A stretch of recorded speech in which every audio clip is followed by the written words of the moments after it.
Where's Alice? Alice, how nice to see you again. What the hell is going on here? We have you under all control. They used me to perfect the virus. Everyone I've ever known. Everything I've ever done is being used against me. I think fans are going to be really excited by this film because they get to see another side of Alice, sort of, that we've never seen before. Oh, definitely. What was it like for you to get to kind of play that side? Well, it was a really interesting choice to bring in suburban Alice, as we like to call her. And actually on the call sheet, it would be Battle Alice or Suburban Alice. Really? So Alice had two different names. But it was one of the most challenging parts of the movie because, you know, it's one thing to have to wear that black skin-tight outfit every day. And let me tell you, if I never see it ever again, it'll be too soon. But it looked great. But still, to play the victim, to be running around screaming, scared, stressed, it was hard. It was really difficult. I would much prefer to be the warrior Battle Alice than the victim Alice. Acting-wise, you found it more of a challenge to... Yeah, because you just have to always be like stressed. And I mean, can you imagine if zombies just like walked into the room right now? Like chaos would break loose, and to have to be in that place all the time where Battle Alice is used to it. So she's more like just tough and she knows the situation. So I didn't have to always be like that.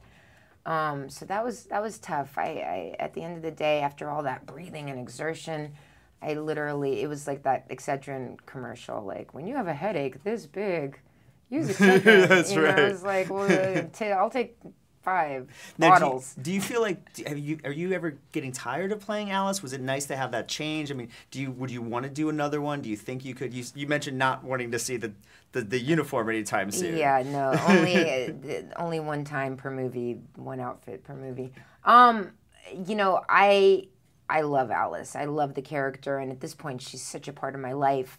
And but we never really plan a sequel. We wait to see how people react to this movie, and if people want a sequel, Paul does have a little bit of an outline for a number 6, but that would be the end. Well, to get to 5 in any film series, I think is a huge accomplishment. It I mean, is. it's almost unheard of. You must be really proud of the work you and your husband have done. I mean, it's the first female action franchise that's reached its 5th installment. It's pretty amazing. We're very proud. It really is. Very proud. And this one is really Resident Evil All-Stars, bringing everyone back. What was it like to reunite with Michelle and Sienna and everyone? Oh, it was such a blast. I mean, you know, it's really amazing to work with people that you know, not only from the actors, but all the rest of the crew. I mean, these are people that have been working on Resident Evil with us for almost 10 years. I mean, we've had the same crew of people. Everybody knows each other.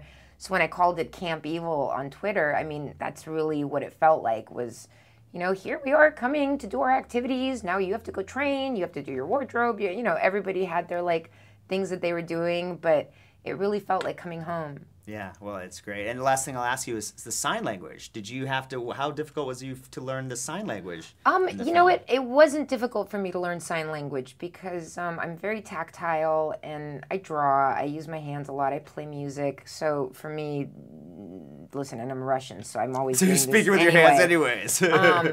I was a little bit shocked at how limited sign language actually was because there was a lot of words that I would ask, well, how do you say this? And they'd say, well, there is no word for that.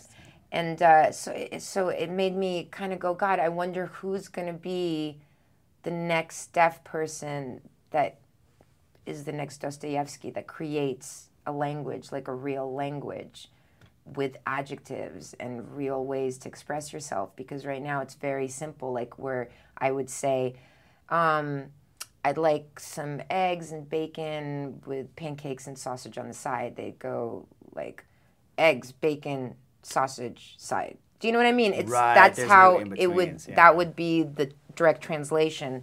So I go, oh, but where's all the in-between words? Where's the adjectives? And it's tough. You know, and a lot of people, even parents, have problems. Like there's been, the woman that was coaching me said, you know, the hardest part is the parents because they'll come in with a 7-year-old and be like, what is she saying? and you go, you've let your child get to age 7 and you haven't learned to communicate?